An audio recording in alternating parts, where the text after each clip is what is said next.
Chapter 24.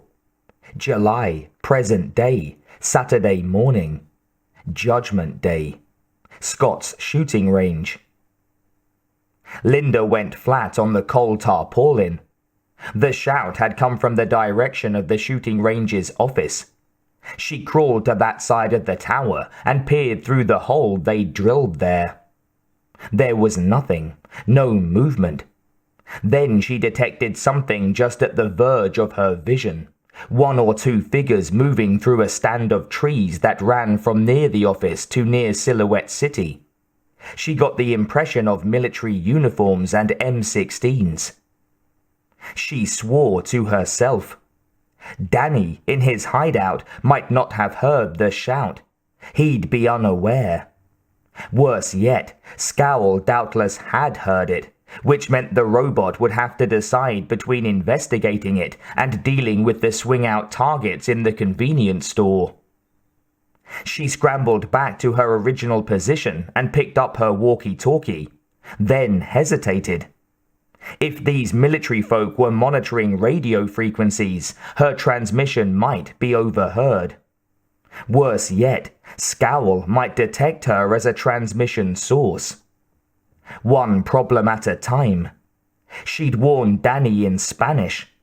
The odds that whoever might be listening in was a Spanish speaker were too high to be comfortable, but it was certainly better than transmitting in English. She pressed the mic button. In Scowl's camera view, as viewed on Danny's laptop, a brightly glowing two-dimensional robber swung in just ahead, partially filling the end of an aisle of the wooden store, and then disintegrated under fire from Scowl's chain gun. Then the view retreated as Scowl backed out of the one-stop robbery shop. Its camera view swung around towards the south. The flattened, burning jungle out there set up occupied the right third of the camera view. The false bank was straight ahead, the false prison to the left. What the hell was the Terminator doing?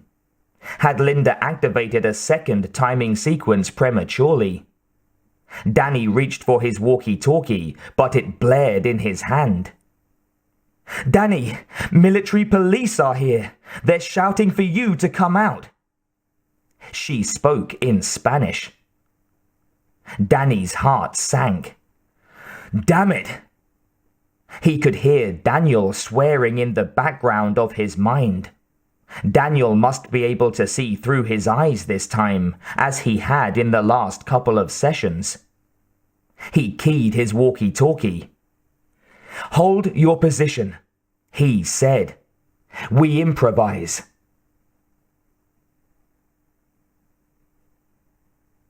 August 2029. The Grottos. "That's not the way it happened," Mike protested. John, already clutching the edge of the table beside Daniel's bed, didn't much care for the additional uncertainty her statement brought. "What do you mean?" "There were no Air Force men. We handled Scowl ourselves. Why is it different?" Lane asked. "Could you have forgotten about them?" Mike fixed her with a stare that might convince a university department head that he was a blithering idiot, but Lake stayed steady, unrelenting under her glare. "No," Mike hissed. "Not a chance." "Micro-paradoxes," Mark said. He stood well back from the bed, ready to step forward and offer technical help whenever asked. Kate, seated beside John, turned to him. "What?" Mark said, "What we've been doing, fiddling in time through Daniel. It might have been causing all the same sorts of paradoxes we've been theorizing about ever since we discovered the continuum transporter. Perhaps we've made changes that aren't sufficient to unbuckle history as we know it. Nothing like killing Commander Connor in the past would do. But maybe it's making little changes, little ripples, Too small to change the world as we know it now, so we aren't affected. Our memories aren't changed. We aren't edited, Daniel said. So, Kate thought it through. So the presence of the Air Force men doesn't change anything. For us, maybe, Daniel said. But ask them if anything's changed when they've run up against Scowl.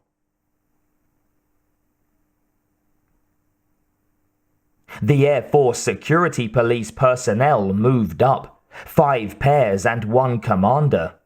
Their leader, Second Lieutenant Charles Holden of Iowa City, a newly minted officer, tall and blonde and every inch the Hollywood image of a young military leader, refrained from griping about the fact that the enlisted men with him had M16s, while he only had an officer's handgun. Griping seemed a sure way to lose their respect, particularly as they didn't know him. His orders had been to leave CRS, assemble a unit of men from the Air Force Security Police stationed elsewhere at Edwards, and endlessly patrol portions of 58 between Bakersfield and Mojave. It had been a boring assignment. He'd even suspected that it might be punishment detail until he'd been instructed to come to this site and arrest Daniel Avila. He concentrated on moving forward through the trees as silently as his dress shoes and lack of woodsmanship skills would allow. The men with him, Senior Airman Sam Hardy, a moon-faced black man from Georgia, and Airman Randall Wahlberg, a rail-skinny white man from Illinois, moved silently and gracefully, and Holden hated them for it. They got in position at the leading edge of the trees. From here, they could see through the burning stand of wood that had once been painted to resemble a child's vision of a forest. Past it, they could see the open center section of this portion of the shooting range. Holden waited another minute, long enough for his 2 other men to be getting into position. Then he leaned around the tree he had his back to and shouted, "Daniel Avila, we have you surrounded. Come out with your hands in the air." He glanced back at Hardy and Wahlberg. He couldn't tell if the men's eyes reflected amusement or just readiness. He leaned back around to watch the shooting range. There was a crashing noise, the sound of thin wood breaking away, and something rolled into his view. It was a squat thing on tracks, with a moving head and arms that suggested a rough human configuration. Its paint had originally been white, but was now scarred in several places by black and brown patches. And it held a weapon in each hand, a chain gun in the right, a submachine gun in the left. "What the hell is that?" Hardy said, his voice a bare whisper. Holden froze. That was a T-1 mobile weapon system, a Terminator. No, not quite a T-1, as it was smaller and had articulated arms and hands. But it was something that should not be in the field alone, something the men with him should never have been allowed to see. Finally, though, things made sense. The Air Force had been looking for Avila not because he was off performing a shooting spree. That was a consideration for civilian law enforcement, but because he had made off with a Terminator.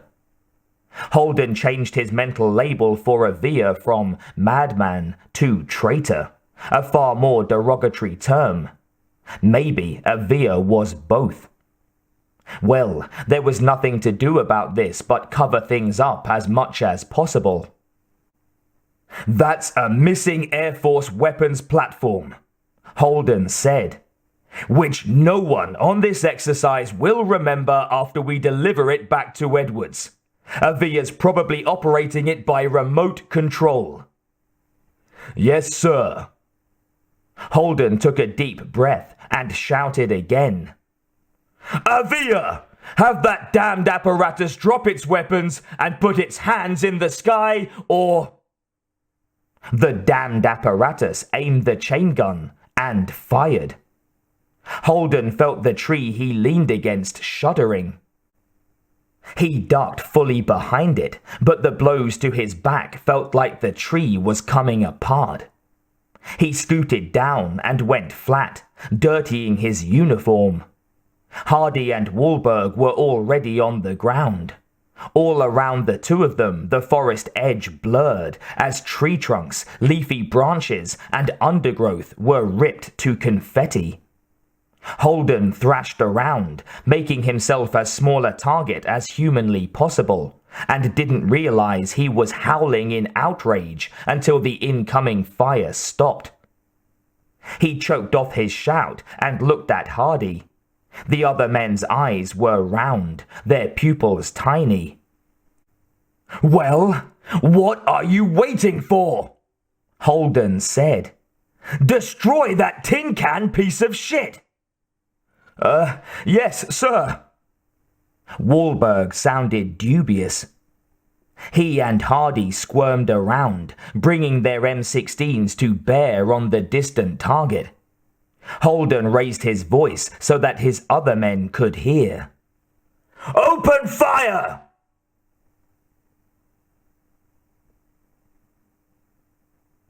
Even in his hiding place, Danny could hear the gunfire. He sat, frozen by indecision, as the muffled reports banged across the top of his hideout. He'd seen the officer's face clearly in Scowl's camera before the shooting started. He didn't know these men. They were going to be killed. They'd be dead anyway in a day. If he exposed himself to help them, he'd probably die and accomplish nothing. "Your head's a mess, kid." "I bet yours is worse." Danny shoved up on the plywood over his head. He hurled it away. Sunlight spilled across him, and he stood up in the waist-deep pit that he and Linda had dug last night. The pit was to one side of the gap between the two decrepit cars in the Silhouette City area called License Land. When Danny stood, he could see through the gap between them, see across Gopherville, look straight at Scowl's backside. Beyond Scowl, the remains of jungle out there were being riddled by gunfire, as was the stand of trees in the distance. He could call Scowl to him. That might successfully set up what they had in mind for the Terminator, but it didn't give them enough time for the other part of their mission. He glanced down at his laptop screen. His initial packet had been uploaded to Scowl, and the indicator bar showed that the connection to Edwards was still open, but his program was still trying to negotiate its way into one of Skynet's back doors. He needed more time. But there were men under fire out there now. Danny waved his hands, shouted, "Terminator! I'm here! Danny Avila! Come and get me!" Scowl turned to look at him.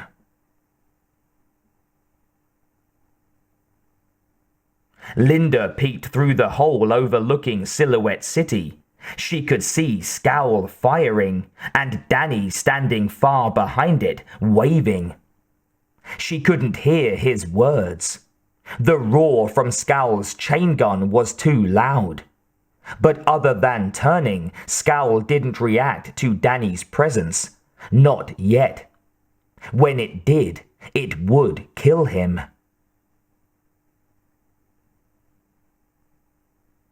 Scowl churned through its available options. It was no longer operating under a mandate that it eliminate any human that witnessed it. Therefore, it did not have to divert from its prime goal long enough to kill all the humans who had just arrived in its vicinity. But they were armed, and sustained fire with the assault rifles stood a good chance of damaging Scowl. Therefore, it must reduce their ability to harm it. Only then could it return to kill Avila. It turned away from Avila and rolled forward, angling around the burning mound of wood through which it had entered skeet range, and began firing at heat traces as it detected them. From here, it could detect 9 distinct blobs of heat that corresponded to organisms of human size or larger. Several of them could have represented multiple humans. No. Cycling through its visual capabilities, it realized that the 2 largest heat sources were vehicles parked near Scowl's own van, near the building closest to the road. It calculated a high probability that the Humvee and the military truck there had acted as transport for the humans who were now shooting at it, and an equally high likelihood that one or both of them contained communications gear superior to any the humans might be individually carrying. Scowl ignored the humans for another moment, rolled farther away from skeet range, and laid down a burst of fire against the truck and then the Humvee.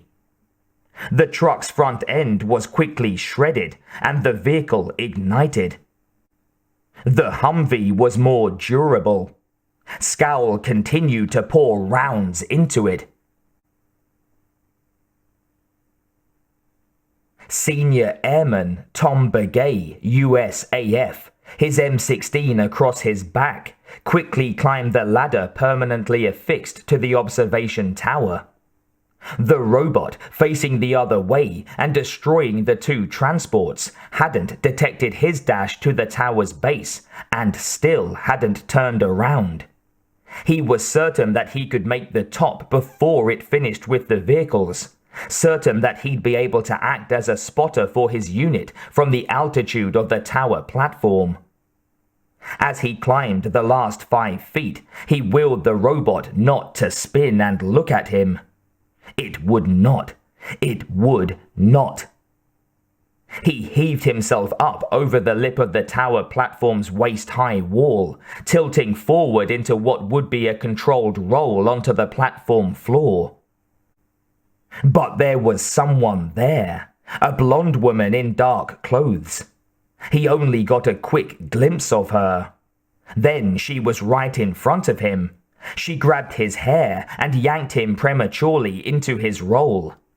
With a shout, Begay crashed back first onto a cold, irregular surface. He threw up an arm. Too late. The woman's hand, holding a handgun, banged down onto his skull. He felt the first blow. He got his other hand up, but she struck him again anyway. This time he saw the pistol butt descend, saw the world jar as it hit him, but he did not feel the blow. The third time he only saw it begin its descent.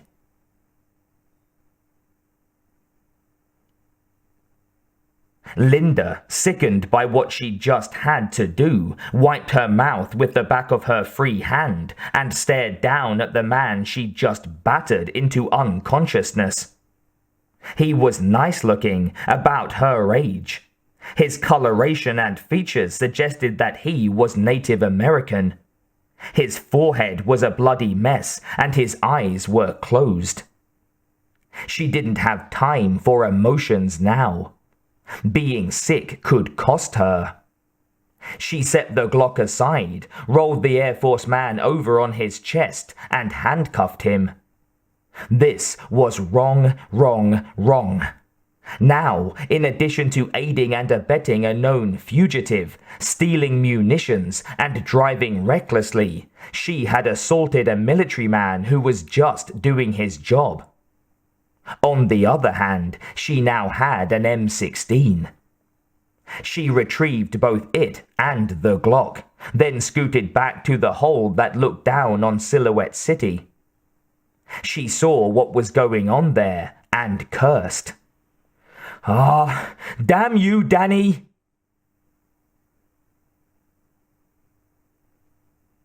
Danny climbed up out of the pit and continued his shout, but Scowl rolled through the burning jungle out there area and disappeared from his sight.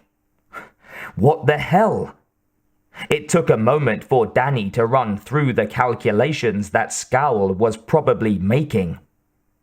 Danny had to have been reprioritized, placed below the elimination of soldiers with assault rifles on Scowl's list of priorities. That meant Scowl's departure was temporary. The Terminator would be back in a minute, probably better equipped to handle its attackers.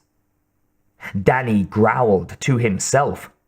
He couldn't save those Air Force men, but he couldn't stand by and watch them die. It was just like the situation with his future friends. He dashed forward, following Scowl, and drew his Colt. Both Air Force transports were now riddled and fully engaged with fire. Scowl did a slow 360-degree spin, recalculating the locations of its enemies, some of whom were sniping on it again. Scowl calculated from its internal kinetic sensors and audio analyzers that the enemies were firing on him with assault rifles. One of its enemies was advancing from the direction of skeet range. It had a handgun in its hand and settled into a posture suggesting it was about to open fire. It was fully exposed and Scowl could see its features. It did a routine check on its very limited database of photographs and once again confirmed the identity of the enemy as Daniel Avila. But the robot's short-term goal registered him as being less of an immediate threat than the armed enemies. His weapon was less formidable than theirs. It turned its back on Avila and once more began firing at the others.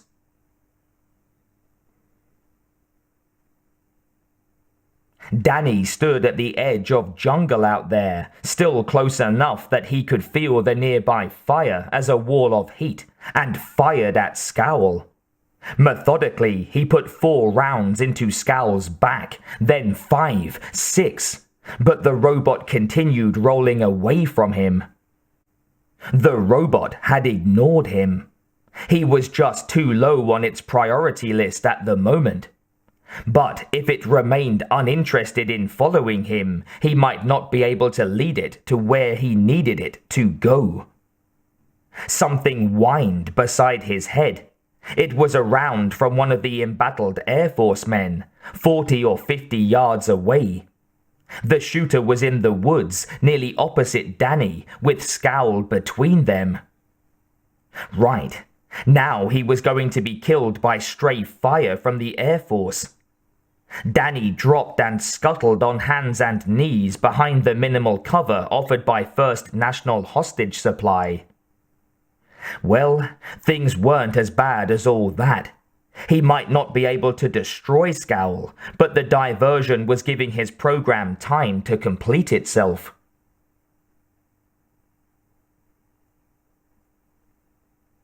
The barrel of the chain gun in Scowl's hand continued to spin, but the robot observed that no new rounds were emerging from it.